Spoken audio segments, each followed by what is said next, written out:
I'm Allison from Learning at the Primary Pond. I'm a literacy specialist, and in this video, I'm going to talk about where you should expect your incoming students to be in terms of their phonics knowledge. This video is going to be really helpful to you, especially if you're teaching or if you're new to teaching a certain grade level, just to kind of know what you can expect from students from the previous year. And before we dive in, if you haven't subscribed to my channel yet, make sure to do that now, and then also hit the little bell so that you're notified every time I post a brand new video about teaching literacy in K2. All right, so let's start off by just establishing the fact that no matter where your students come in, that is where they are. And, you know, we like to, the way education works, right, is it's kind of this mass process where everybody's getting, in theory, we differentiate, but the same lesson, the same program. And in reality, that's not how human beings are, right? So when I think about phonics, I like to think about a staircase. There's different steps on the staircase, and each step represents a different set of phonics skills. And the research shows that all kids are moving up this staircase, and the sequence of skills is more or less the same for most or all kids.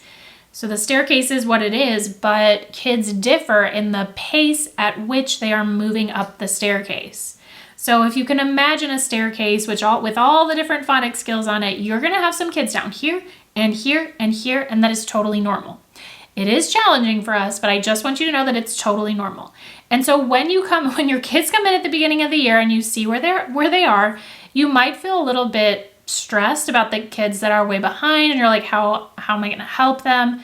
But I don't want you to get too caught up in where they should be, even though this is what this video is about. What I'm going to do in this video is just kind of give you a sense of where they might be. And ultimately, our goal as teachers, or our job as teachers, is to meet kids where they're at and not worry too much about oh my gosh, they're not here, blah, blah, blah. Just worry about what's next for them and try to bring them to the next stair step on the phonics staircase. Question for you: when you begin a school year, or when you have begun a recent school year, have you found that you have kids coming in at very different ability levels? I feel like that's always been a thing, but especially more in these recent years. Let me know in the comments if your kids do tend to come in at a really big range of levels, or if they're more or less on the same page. Super curious to hear your experience. Okay, so this is a phonics scope and sequence, and it's free. You can grab that. There's a link in the caption for this video, but I'm just going to kind of refer to this as we talk about where your kids should be and what to do after that. And so when you have a scope and sequence, first of all, you want one that follows developmental phonics research about what patterns are acquired, the order in which kids acquire skills, like short vowels before long vowels and things like that. And this one absolutely is. And so what you're going to find in this scope and sequence is that I have a whole K2 list where I combined actually all of the skills that I would typically teach in K2 into one big list. I do also have for you here is kindergarten, here is first grade, here is second grade. But the reason why I included this big list of skills first is because, like I said, kids are not always going to come into you neatly ready for their first grade skills. They might be all over the place. And so I wanted to give you a scope and sequence where you at first didn't even have to worry about what grade level it was, and you could just see on this list of skills where your kids are at. And then you can go to the grade level sequence and see what skills you might want to teach and the order in which you might want to teach them, but always come back to where your kids are, because you might need to teach skills that are out of your particular grade level. Okay, so I've been talking a lot about knowing where your kids are at and teaching them the skills they need, but of course first you have to have some kind of assessment. Hopefully your phonics program, ours does, from Sounds to Spelling, will give you some kind of pre-test so that you can see where they're at. It's possible that you have post-test results from the previous school year if your kids attended that school, your same school. However, we all know that kids can lose literally months of learning over the summer. So while that end of the year data from last year can be helpful as a starting point, I always like to give them some sort of assessment at the beginning of the year so that I really see where they're at currently. So having that assessment data is super key to really knowing where to start. Now let's talk about, what I talked about at the beginning of the video is where you might expect your students to be when they come in terms of their phonics skills at the beginning of the year.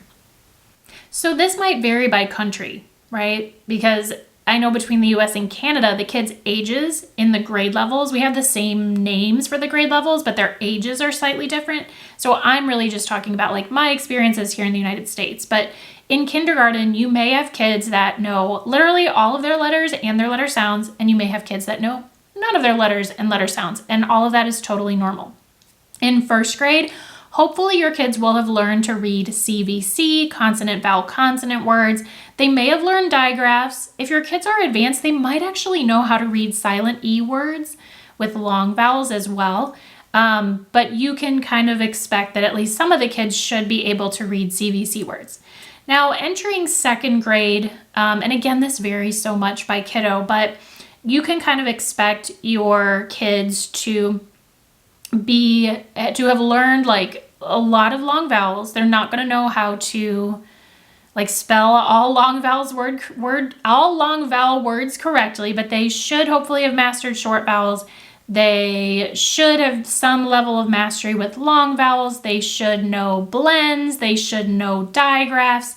Hopefully they can read words with like ing and the S ending and ed. They may even be beyond this, but I'm just giving you some examples of some of the skills that hopefully they learned in first grade. And then if we're thinking the third grade, hopefully by this point your kids, they're reading multisyllabic words. They may not be able to spell all long vowel words correctly. Rather, I can just say they won't be able to spell all long vowel words correctly, but they should be, improving a little bit, using some vowel teams in their spelling. They should be able to read diphthong words. They should be able to read some words with prefixes and suffixes. And so in third grade, your task is really going to be just to like kind of build on that, fill in gaps, and really that's our job at any grade level, right? Okay, so again, those are just general thoughts on where your kids might be, but it doesn't necessarily mean that they're there. It's always important to come back to the assessment data and figure out where they actually are. Once you have some assessment data, and I feel like it's really helpful to know what words kids can read and what words they can spell, and then with kindergarten, it would be alphabet knowledge, of course. And from there, you can kind of plan where you're going to start in your scope and sequence. If you see that most of your kids are ready for the skills that are in your program scope and sequence or the grade level scope and sequence that I'm giving you here, you can start with that program as planned at the beginning and just be aware of where the gaps are. And those students that are a little bit behind, then just in a small group setting, you be aware of those skills and then you focus on building those skills in the small group setting. Now that's one scenario, right? That's in some ways that's like the ideal scenario because you have maybe a couple of kids that are behind, maybe a couple of kids that are ahead, but mostly we're ready for the grade level scope and sequence. So that's kind of ideal. Another scenario is you literally have kids all over the board. This is possible, especially, yes, kindergarten, but, you're probably going to cover the alphabet regardless. First grade, second grade, third grade, you may end up with kids that are kind of all over the place in terms of their knowledge. And ideally, I know that this isn't always possible, but what we encourage you to do in our phonics program, From Sounds to Spelling, is to teach phonics in small groups if your kids truly are all over the place, okay? Now, if your kids have a range, but it's a small range, like for example, maybe, you're teaching first grade and like you have kids that need to learn digraphs next. You have some kids that need to learn blends next. Some kids that, need to dive into long vowels next. You can kind of work on all of those things. Don't do them all at once, but like, for example, if you're teaching digraphs, then the kids that maybe are ready for it, maybe they can read a couple of long vowel words with digraphs. So you can kind of like mesh skills to a certain degree. Obviously, the ideal is that you're working with each group on the skills that they need to learn next. And I hope that you have time for that. But if you don't, I'm just trying to reassure you that there are ways to challenge certain kids, to address the needs of lower groups of students and still teach phonics in that whole group setting, which is easier if your kids are at not a huge range, but like a smaller range. So I hope that gives you just a little bit of help as far as, where to go next with your phonics instruction. And again, this free phonics scope and sequence, the caption here the link for that is going to be in the caption. So go ahead and grab that. That'll just, help you figure out like where am I going to go next with my kids, depending upon what they already know. All right, that's all I got for you. Thanks so much for watching. I hope this was helpful. Don't forget to hit the like button and subscribe because I post lots of new teaching videos all the time on my YouTube channel, and I would love to have you as a follower. Thanks so much.